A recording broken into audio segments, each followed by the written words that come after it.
There are four levels of measurements in statistics. They are nominal, ordinal, interval, and ratio.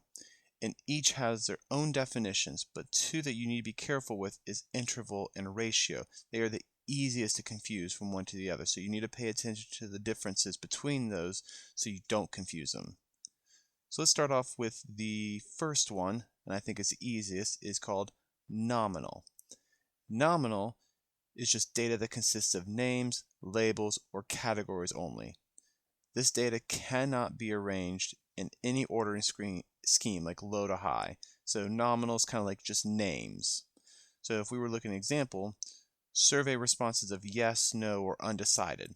That would be considered nominal. A name, yes or no or undecided. And there's no real order to this. Doesn't make sense to order it.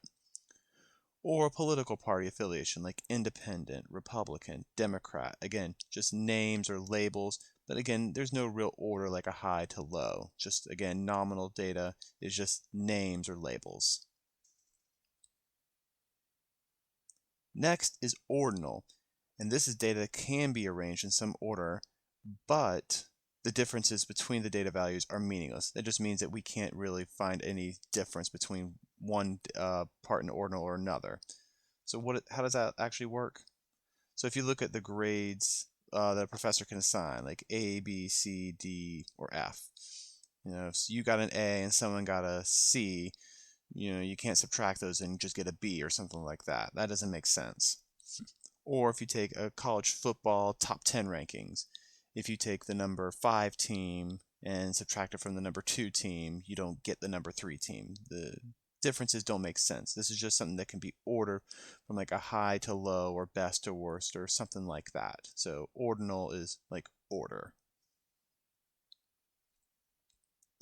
Now we come to interval and ratio.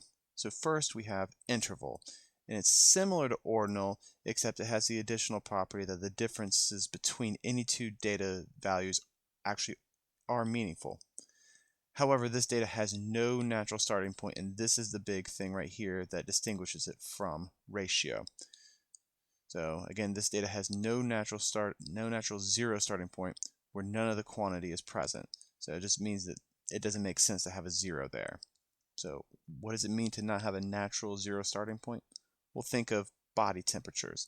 What's a natural zero for that on a temperature? Because Fahrenheit, Celsius, there's no natural zero there. There's no like bottom and you work your way up.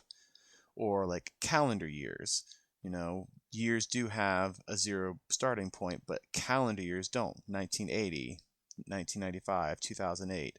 There's no actual zero, and then we work our way up. So again, interval is kind of like body temperatures, outside temperatures, calendar years, something like that. You can put in order, but there's no natural zero starting point. And last is ratio. And it's similar to interval data, except it has the additional property that there is a natural zero starting point. So for these values, differences and ratios are both meaningful. So again, let's look at some examples. Distances traveled by car. You could travel zero distance, or you can travel a mile or 20 miles or to foot or whatever. There's an actual zero starting point. Or the height of a tree. It can be no inches tall, it cannot be tall at all, or it can be 150 feet. It has, again, some natural starting point. And then we have the price of college textbooks. They could be zero, which would be really nice, or it could be expensive, like $250, $300. Again, it has a natural zero starting point, and then it can be more. So these are two that are very likely to be confused. So you need to know that interval has no natural zero starting point, and ratio has a natural zero starting point.